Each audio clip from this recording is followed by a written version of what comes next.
ശബരിമല മണ്ഡലകാലത്തിന്റെ ആദ്യ 5 ദിവസത്തിൽ മുൻവർഷത്തെ അപേക്ഷിച്ച് വരുമാനത്തിൽ വൻ വർധന എന്ന വാർത്തകൾ നാം കേട്ടിരുന്നു. എന്നാൽ ഈ തിരക്കുകൾക്കിടയിൽ അയ്യപ്പ ദർശനത്തിന് തീർത്ഥാടകർ മാത്രമല്ല എത്തിയത്. തീർത്ഥാടകർക്കൊപ്പം ഇതുവരെ സന്നിധാനത്ത് 33 പാമ്പുകളും എത്തിയിരുന്നു. പാമ്പുകൾക്ക് പുറമെ കാട്ടുപന്നികളും ഇവിടെ എത്തിയിരുന്നു. സന്നിധാനത്ത് നിന്ന് കണ്ടെത്തിയ 33 പാമ്പുകളെയും വനം വകുപ്പ് പിടികൂടി ഉൾവനത്തിൽ വിട്ടു.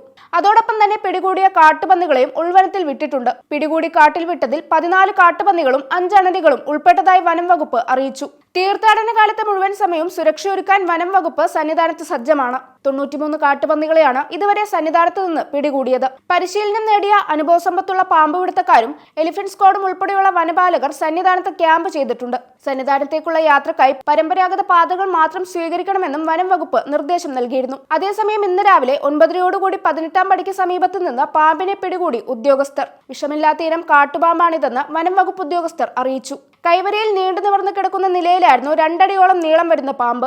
ഡ്യൂട്ടിയിലുണ്ടായിരുന്ന പോലീസുകാരനാണ് പാമ്പിനെ കണ്ടത്. 18-ാം പടിക്ക് താഴെ മഹാകാണിക്ക ഭാഗത്ത് നിന്ന് അപ്പമരവണ കൗണ്ടറിലേക്ക് പോകുന്നതിനുള്ള അടിപ്പാതയുടെ പടിക്കെട്ടിന്റെ തുടക്കഭാഗത്തെ കൈവരിയിലായിരുന്നു പാമ്പ്. പാമ്പിനെ കണ്ടയുടൻ ഈ ഭാഗത്തുകൂടി തീർത്ഥാടകർ അടിപ്പാതയിലേക്ക് കടക്കുന്നത് തടഞ്ഞു. സംഭവം അറിഞ്ഞെത്തിയ വനം വകുപ്പ് ഉദ്യോഗസ്ഥർ ചേർന്ന് പാമ്പിനെ പിടികൂടാൻ ശ്രമിച്ചു. ഇതിനിടെ പാമ്പ് കൈവരിയിൽ നിന്ന് പടിക്കെട്ടിലേക്ക് ചാടി. തുടർന്ന് ഇവിടെ നിന്ന് പാമ്പിനെ പിടികൂടി കുപ്പിയിലാക്കുകയായിരുന്നു.